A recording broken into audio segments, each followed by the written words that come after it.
The rain fell in a soft, steady rhythm, streaking down the windshield in smudged lines. The dashcam view wavered slightly as the patrol car rolled down a quiet road outside Macon, Illinois. Cornfields on both sides, tree lines fading into gray. And then, thud, a body slammed onto the hood. The camera jolted. A man, face streaked with mud and sweat, had leapt onto the moving cruiser, clinging to the slick metal like an animal cornered and desperate. He wasn't empty-handed. He had a shotgun. Pressed against the windshield, his left arm gripped the fore-end tight, while his right hand hovered near the trigger. The barrel, matte black and rain-slicked, was pointed slightly upward, but it wouldn't take much for that to change. His eyes, wide, wild, and unblinking, locked onto the officer inside, like prey staring down its final moment. Inside the car, the officer's voice cracked through the radio. "He's got a gun! He's on the hood! I need backup now!" The cruiser didn't stop. Couldn't stop.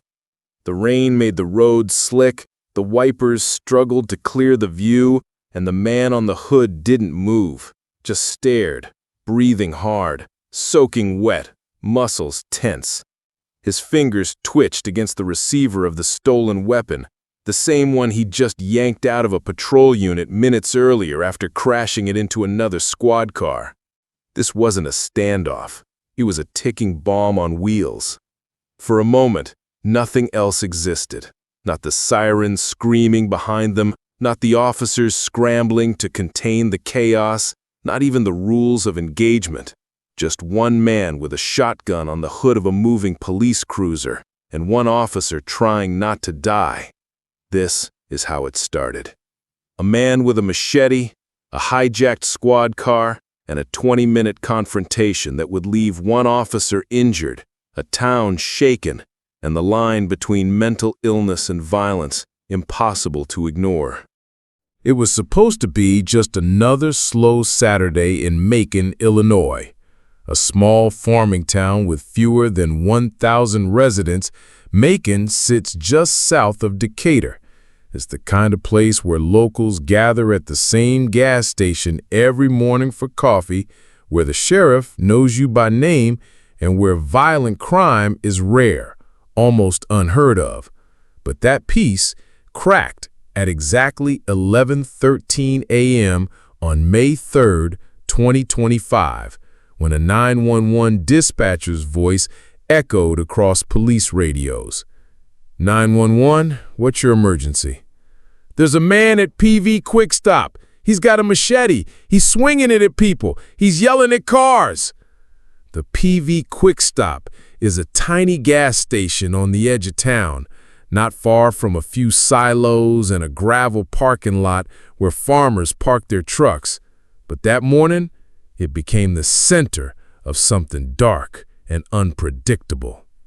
The man with the machete was later identified as Oscar Lee McCurry, age 38, born and raised in Macon County, a familiar face to law enforcement, a loner, and deeply troubled. McCurry had a history, not just arrests, but episodes. Neighbors had reported him walking barefoot through cornfields at night, talking to himself, burying random objects in his yard. The county mental health unit had visited his home once, maybe twice, but nothing ever stuck. No hospitalization, no ongoing treatment. That Saturday, he showed up at the Quick Stop unannounced, machete in hand, pacing between the gas pumps and shouting gibberish at passing cars. At least 2 customers were forced to lock themselves in their vehicles. Another ran into the store and hit the floor. Minutes later, deputies from the Macon County Sheriff's Office were en route, along with a nearby officer from the Decatur Park District Police, a smaller unit, normally dealing with things like trespassing and traffic violations. As they arrived, McCurry dropped the machete. But then, in a moment no one saw coming, he lunged toward a patrol vehicle, a squad car with the driver's door still ajar. "Oscar, don't!" one officer shouted, but it was too late. McCurry slipped into the car, slammed the door, threw it into drive, and peeled out of the lot. The tires screamed, dust flew. Officers drew their weapons but held fire. Dispatch crackled again. "Suspect is stolen Unit 13. Repeat, suspect is in possession of a police vehicle." In under 10 seconds, the incident had escalated from a mental health call to a potential deadly force encounter. And it wasn't over. Inside that stolen squad car were lights, sirens, radio access, and more dangerously, a locked rack containing a loaded shotgun. Oscar McCurry wasn't just a man with a machete anymore. He was now driving a police cruiser through the back roads of Illinois, armed, erratic, and untethered from reality. The stolen cruiser barreled through the rural backroads like a missile without a target. Oscar McCurry, behind the wheel, gripped it tight, his eyes wide, face splattered with sweat and rain, mouth curled in a half-grin, half-snarl. The blue and red lights on top of the car spun wildly, painting the two-lane roads with a manic glow. He's heading northbound on Route 36, lights and siren active. Repeat, suspect is driving with emergency lights on. Inside the patrol car, McCurry fumbled with the dashboard, tapping buttons, flicking switches. He seemed to know what he was looking for. Then, with a yank and a crack of plastic, he reached behind the passenger seat. That's where he found it. A Remington 870 shotgun, standard issue for Macon County deputies, mounted in a locked rack. But the crash that was about to happen would snap it loose. As McCurry tore past barns and grain silos, 2 sheriff's deputies and a separate cruiser attempted to intercept him. They tried to box him in at a T-intersection, cutting off his forward route with their car positioned sideways. He didn't stop. He didn't even slow down. He's not braking. He's gonna hit. Seconds later, McCurry plowed straight into the side of the lead patrol car. The impact crumpled both vehicles. Airbags detonated. Glass shattered, the sound echoing across the open farmland like a bomb going off. The stolen squad car spun sideways, smoke curling from the engine bay. A door burst open. McCurry stumbled out, dazed, blood trickling from a cut on his forehead. But in his hands now, held like a lifeline, was the shotgun. And suddenly everything changed. Deputies drew down, pointing Glocks and ARs at him from every direction. One officer took cover behind a trunk. Another fell back behind the ruined door of the car he'd just been hit in. "Oscar, drop the weapon. I repeat, drop it now." But McCurry didn't fire. Not yet. Instead, he wandered, like he was in a trance, onto the grassy shoulder, shotgun in hand, muttering to himself. His eyes flicked toward the cornfield, then toward the trees, then back to the line of officers slowly advancing. And then he ran. Not away from them, but toward another cruiser. The scene descended into chaos. Officers shouted conflicting commands. A sergeant ordered a perimeter. A park district officer called for crisis negotiators. In that moment, McCurry wasn't just a danger to others, he was a danger to himself, flailing between surrender and suicide by cop. He ducked, rolled behind a ditch, and came up aiming. Shots fired! Shots fired! He's pointing the weapon! One round discharged, not from McCurry's shotgun, but from a deputy's rifle. It struck the dirt 2 feet to his right, a warning. McCurry staggered back, then kept walking, slowly now, deliberately, into the open field behind the crash. The pursuit was over, but the standoff had just begun. The rain turned cold. Thin sheets fell over the tall grass, soaking through uniforms and fogging up the optics on rifles. Deputies fanned out in a wide crescent across the edge of the field. Radios crackled. Breaths came heavy. Every pair of eyes stayed locked on the figure moving slowly through the brush, shotgun still in hand, dragging low but deadly. Oscar McCurry looked like a ghost, soaked to the bone, blood dried at his temple, eyes darting, scanning the horizon for something only he could see. "Oscar, listen to me. Just stop where you are. A deputy's voice came through a megaphone, firm but measured. "Put the gun down, man. We don't want to hurt you." McCurry didn't stop, didn't speak. He walked. Slow, unsteady, but with an eerie purpose. The shotgun swung in one hand, barrel pointed down, but only barely. He was talking to himself now, quiet mutterings, phrases that made no sense. "They're in the trees, they're crawling up, can't let 'em take it again." No one knew who they were, but the officers could tell. This wasn't just a suspect with a weapon. This was a man spiraling into full-blown psychosis. Still, the weapon was real, and if he lifted it even an inch, someone might die. "I got less lethal, standing by," one officer called out. "Wait for the clean shot. If he raises it, go hot," the sergeant answered. Tension tightened like piano wire. The line advanced. Slow, synchronized, trained. One wrong step, one misread movement, and this would end in a gunshot. Possibly several. McCurry turned his head. For a flash, just a second, his eyes seemed to register them. The officers. The voices. Reality. "Oscar, you're surrounded. You haven't heard anyone yet. Let's keep it that way. Let's go home, man." Then McCurry did something strange. He dropped to one knee, not like surrender, more like prayer.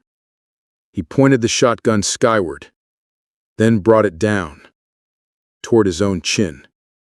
"No, don't!" Officers moved. A beanbag round fired from the less lethal shotgun, striking McCurry in the ribs.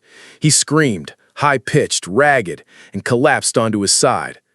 But even as he fell, he held onto the shotgun. Another officer darted in, taser drawn. "Taser! Taser!" Two prongs struck. McCurry convulsed, arms locking. The shotgun slipped from his grip and hit the mud with a heavy thud. In under 5 seconds, 3 officers closed the distance, pinning him to the ground. Rain pounded down as they cuffed his wrists, clearing the weapon with one practice motion. "Suspect in custody. Repeat, suspect is down, weapon secure." The threat had ended, but nobody cheered, nobody high-fived. Because even though no one had died, not McCurry, not the officers, it felt like everyone had just survived something they couldn't explain.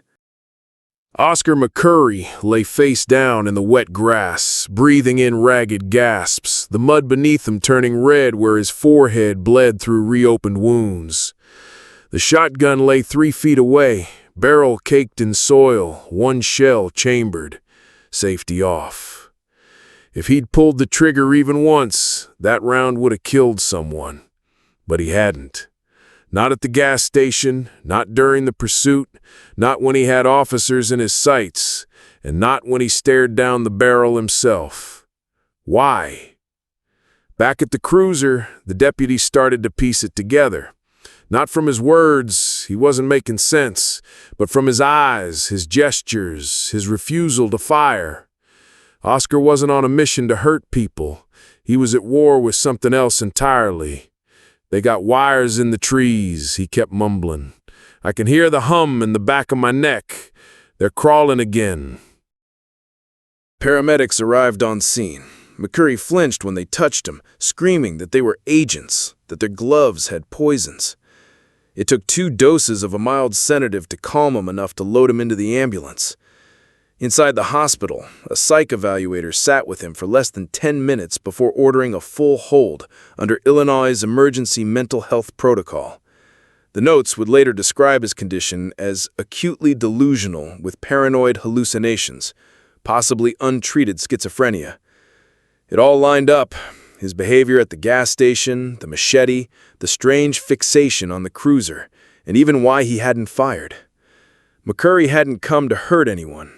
He'd come to fight off what he thought was hunting him. He believed they were inside the fuel pumps, one officer later recalled. That's why he went there, not to attack people, but to defend himself from something that didn't exist. The truth hit hard. Officers at the scene realized they'd been pulled into a battle that Oscar never meant to involve them in. The most haunting part? The shotgun. When forensics cleared the weapon, they confirmed what many feared. It was loaded, ready to fire. The safety had been disengaged. A second round was already in the magazine tube. One twitch, one sneeze, one misstep, and Oscar McCurry would have been dead. Or worse, one of them. Instead, he'd walked through hell and somehow stopped short of dragging others into it. That line, that single thin line between restraint and devastation, had held. Barely. But now came a new question. How had someone like McCurry, clearly unstable, with known issues and erratic behavior, been allowed to spiral this far without intervention? That answer was coming next, and it wouldn't sit right with anyone. 3 weeks before the shotgun ever left the cruiser rack, before the machete, before the pursuit, someone had made a call. Her name was Lacey Dobbins, a neighbor. She lived 2 houses down from Oscar McCurry's small, run-down bungalow. On April 11th, 2025, she called the non-emergency line for Macon County Sheriff's Office. "Hi, yeah, I'm not sure if this is the right place to call, but my neighbor, he's talking to the trees again and digging holes in his yard at night." The dispatcher asked if he'd made any threats. He hadn't. Had he trespassed? No. Was there a weapon visible? No. "Look," she said, "I know how this sounds, but he's not right. He stands in his driveway for hours muttering about machines under his skin, and sometimes he cries, loud, like really loud." It was logged. No unit dispatched. The department was understaffed, only 2 patrol cars on duty that night. The report was marked non-criminal suspicious behavior and flagged for follow-up. No one ever followed up. Another neighbor, Frank Holloway, had a similar story. He'd seen McCurry out on the road barefoot, waving down invisible cars. Once, he caught him trying to climb his fence with a toolbox full of dirt. "I just thought maybe someone would check on him," Holloway said later. "But they never did. So I figured, maybe it wasn't serious." But it was. And by the time anyone realized how serious, it was too late. The Macon County mental health system was stretched to the limit. In a region of 100,000 people, only 2 field crisis workers were available for at-home evaluations, and none were on shift the weekend of April 11, or April 25, or May 3. Oscar McCurry had slipped through every crack. There had been no protective order, no wellness check, no emergency intake. And because he hadn't committed a chargeable crime prior to May 3, there had been no legal authority to force treatment. The system hadn't failed by accident. It had failed by design. And the officers on scene that day, they felt the weight of that failure. More than anyone. "We got lucky," one deputy admitted, voice thick with guilt. "This didn't end in a funeral, but luck ain't a strategy.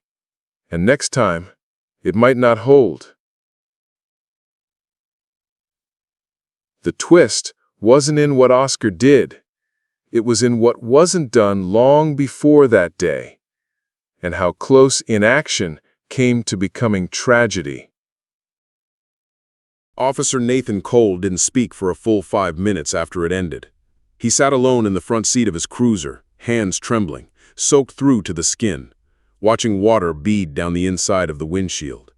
The defroster hummed, but it didn't stop the fog from building. His hands hadn't stopped shaking. The radio buzzed quietly. Updates, check-ins, paramedics confirming McCurry was stable, deputies confirming the shotgun was secured. But none of it cut through the sound in his ears. The sound of the shotgun slamming against the windshield. The sound of his own voice on the radio, panicked and cracking. "He's got a gun! He's on my hood!" The sound of a beanbag round discharging, the scream that followed, the thud of a man hitting wet grass. He replayed it over and over. And then he cried. No one saw. No one needed to. It was the kind of breakdown every cop fears. The kind that reminds you that your badge and your vest don't make you invincible. That you're still human. Nathan wasn't new to the job. 7 years on the force, 5 commendations, a rescue citation after pulling a man from a frozen lake in 2022. But nothing, not active shooter drills, not traffic stops gone wrong, not even the funeral of a fellow officer had prepared him for watching a man stand on his hood, point a shotgun at the sky, and nearly take his own life just inches from his windshield. I didn't know what to do, he later told an internal reviewer. He looked right at me, and I thought, this is it. He's going to shoot through the glass, and I just froze. No shots were fired by Nathan Cole that day, but the weight of almost doing it, or almost being the target, was heavier than anything he'd ever carried. He wasn't the only one rattled. Deputy Morales, who'd been in the unit that McCurry crashed into, was treated for minor injuries and released that same evening. But he refused to speak to media, refused to make a statement. And when his wife picked him up from the ER, he reportedly said just 6 words. We were 1 second from dying. Back at the station, body cam footage was reviewed, reports were filed, weapons logged. And still, silence lingered. Not triumph, not relief, just that numb, hollow echo of almost. Almost killed someone. Almost too late. Because the worst thing wasn't what happened. It was how close it all came to happening. By the time the press release went out on May 3, 2025, the story had already faded from most headlines. There had been no fatal shooting, no viral footage, no lawsuits. Just a line from the Macon County State's Attorney's Office. No charges will be filed against any officers involved in the May 3rd incident. The use of force was reasonable and restrained. Oscar McCurry remained in custody, held at the Macon County Jail under medical observation. Charges were pending: possession of a stolen police vehicle, unlawful use of a weapon, resisting arrest. But there was quiet talk of diversion court, of mental health treatment instead of prison time. On paper, everything ended well. In reality, everyone left that field changed. Officer Nathan Cole returned to duty after 2 weeks of administrative leave, but something in his patrol style shifted. Colleagues said he became more cautious, slower to escalate, quicker to call for crisis response. One said he started carrying a laminated card in his vest, a set of mental health de-escalation phrases. Deputy Morales asked to transfer out of patrol. His request was granted. At PV Quick Stop, they replaced the broken security camera and installed a larger panic button behind the counter. Regulars still talk about the machete guy, but mostly in hushed tones. A little girl who'd been at Pump 4 that morning now refuses to get out of the car during gas stops. And the town of Macon? It never forgot the sight of a man on the hood of a cruiser holding a shotgun in the rain. There were no funerals, no heroes' medals, just a hard lesson written in silence, that mental illness doesn't always wear a warning sign, and that one good decision, made by one steady hand, can mean the difference between life and death. That day, they got lucky. Next time, they might not. What do you think should have been done differently that day in Macon? Should Oscar McCurry be in prison or in treatment? Let us know your thoughts in the comments below. If you found this story gripping, hit that like button, and don't forget to subscribe for more true crime, real footage, and the stories the headlines miss. New episodes every day, only on Bodycam Chronicles.